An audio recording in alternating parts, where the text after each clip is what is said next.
సనాతన ధర్మంలో తెలియక కొంతమంది అంటుంటారు, ఇంతమంది దేవుళ్ళు ఏమిటి, ఇంతమంది దేవుళ్ళు ఏమిటి అంటారు. ఇంతమంది దేవుళ్ళు కాదు, ఇంతమందిగా ఉన్న దేవుడు తప్ప ఇంతమంది దేవుళ్ళు ఉండరు.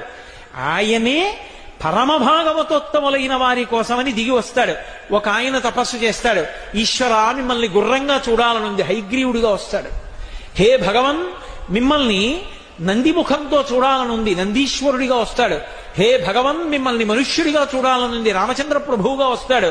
హే భగవన్ మిమ్మల్ని ఒక క్షత్రియుడిగా ఉగ్రంగా గడ్రగొడ్డలు పట్టుకు తిరుగుతుంటే చూడాలనుంది, పరశురాముడిగా వస్తాడు. పరమ భాగవతోత్తములైనటువంటి వాళ్ళ కోరిక తీర్చడానికి, వాళ్ళకి కనపడడానికి ఒక రూపము దాల్చి కిందకొస్తాను. ఇలా వచ్చినటువంటి విష్ణువు యొక్క అవతారములలో 21 అవతారములను ఉన్నాయి, 21 అవతారములు. వాటిని స్మరిస్తే చాలు, వాటిని ఒక్కసారి జ్ఞాపకానికి తెచ్చుకుంటే చాలు. నైమిషారణ్యం లాంటి ప్రదేశాలలో ఆ పేర్లు ఒక్కసారి వింటే చాలు, అవి